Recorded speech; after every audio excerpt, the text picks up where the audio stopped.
Welcome back. Earlier this week, President Biden announced that he'll seek the White House for a second term, but that's not stopping some challengers. And the latest entrant comes from political royalty. Robert F. Kennedy Jr. recently announced that he'll run against Biden, and he may have some supporters on his side. A new Fox News poll shows some 19% of likely Democratic voters say that they'd like to see RFK Jr. win the nomination.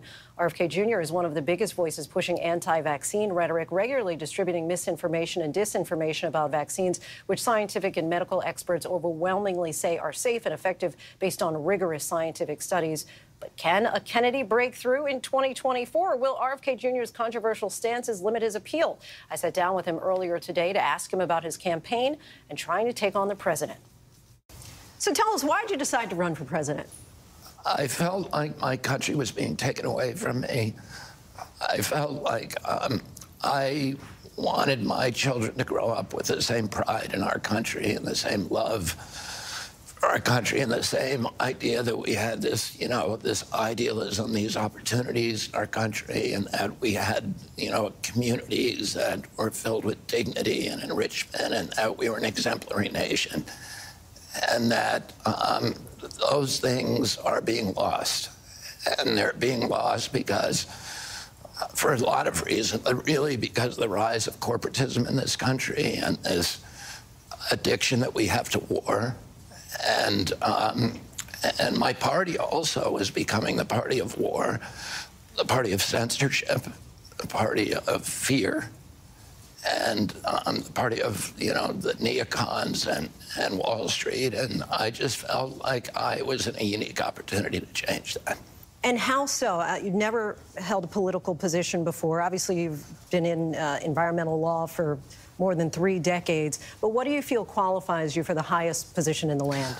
I think I know more about how to fix regulatory agencies than any other politician in this country, because I've spent 40 years suing them. And when you sue a regulator, you get kind of a PhD in how they work and how to unravel this kind of culture of corporate capture and corruption. And there are ways we can fix these agencies, and we can do it very quickly. Well, how would you do that? I want to just, because you've been very critical on multiple government agencies, from the CIA, the EPA, the DOT, the CDC, the FDA. If you were to become president, you would effectively be the boss of all of these agencies that you've cast so many aspersions on and said publicly that there's so much distrust there. How would you run them if you don't? And let me say this, Linsey. I think most of the people, 90% of the people in those agencies are good Americans. They're good public servants. They're patriots. They are idealistic, and they want to do their job. The problem is, the people who rise to power in those agencies usually are the people who are in the tank with industry, who are willing to carry water for the industry, and they're the ones that last for 50 years. They rise because they're willing to do favors for industry and take directions from industry. Why do you feel that you should challenge Joe Biden? I've known Joe Biden for 40 years. He's friends with my family. I've considered him a friend. His approach to government and to the Democratic Party is, to me, is completely different than the way. I don't believe that we should be the party of war. I don't believe that we should be the party of Wall Street. I don't believe that we should let neocons dictate our foreign policy, and I don't believe in censorship, for starters. And those are all values that are traditional Democratic Party values that this White House has departed from. The DNC has said, as you're well aware, that they are going to support Biden. They're not going to even hold any primary debates. Do you plan on pushing back on that?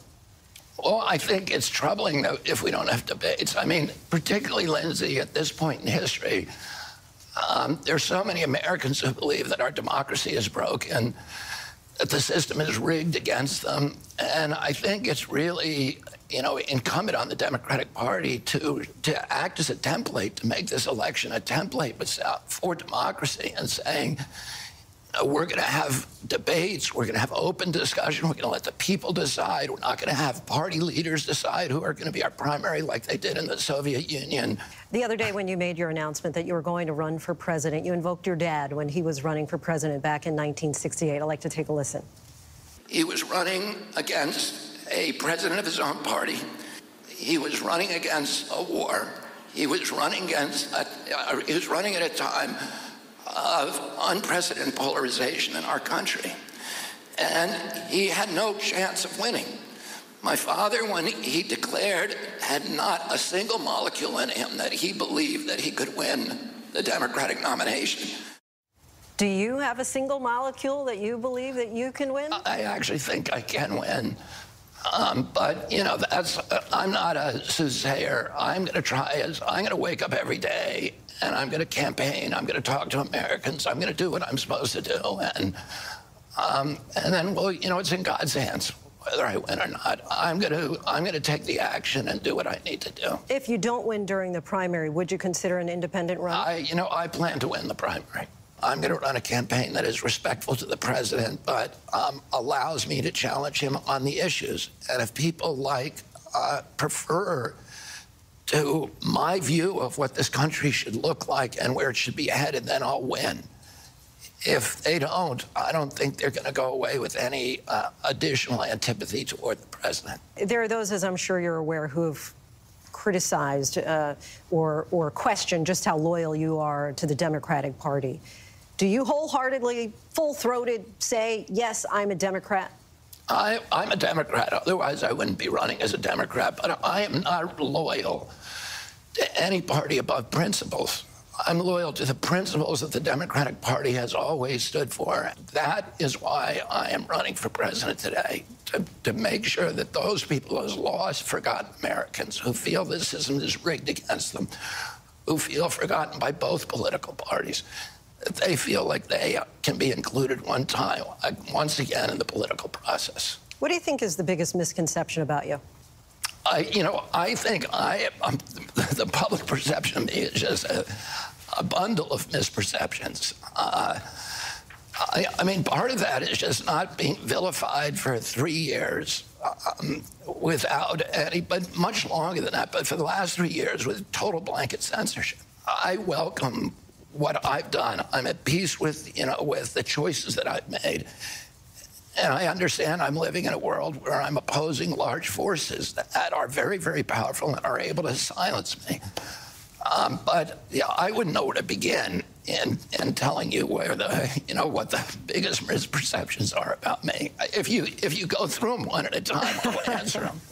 What do you think is the fairest criticism of me? Yeah.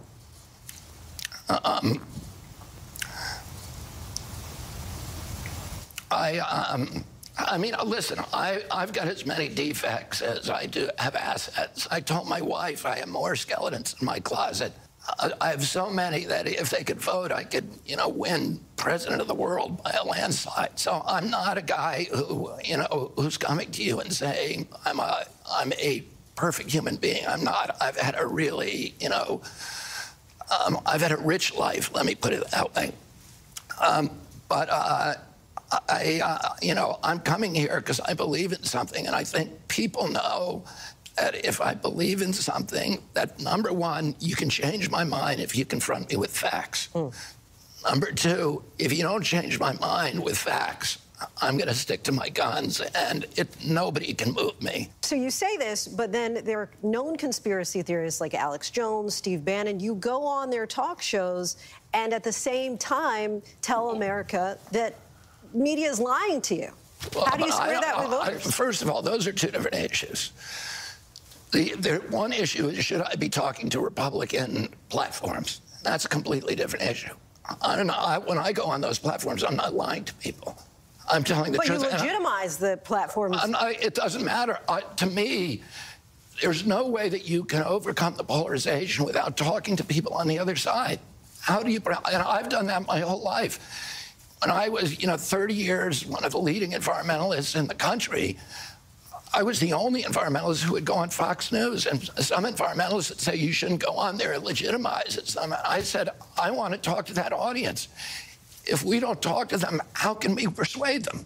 So I will talk to anybody. You've said in the past that there is a correlation between vaccines leading to autism that's totally been debunked. Wait a minute, who debunked it? We have not seen any kind of scientific connection from the CDC, the World Health Organization, the National Academy of Sciences. Those organizations are captive agencies, Linsey. And so you think they're all in cahoots? Yeah, they're all captive. You've discussed the Kennedy family. As like any family, there are disagreements. But I think what makes it different here is that several of your relatives have not just said that they disagree with you, but they've called you dangerous. And as you're probably well aware, there were 2 of your siblings and a niece who wrote in a Politico article back in 2019, he's helped to spread dangerous misinformation over social media and is complicit in sowing distrust of science behind vaccines. We stand behind him in his ongoing fight to protect our environment. However, on vaccines, he's wrong. Your sister Carrie has said, I love my brother Bobby, but I do not share or endorse his opinions on many issues, including the COVID pandemic, vaccinations, and the role of social media platforms in policing false information.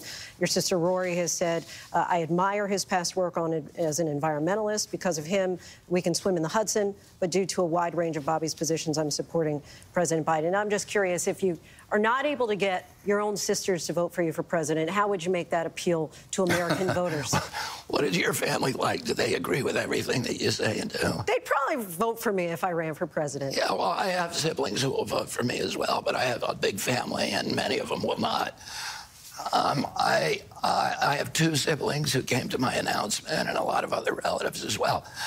But, I mean, there's disagreements. But, you know, I love my family. And, you know, my family in particular,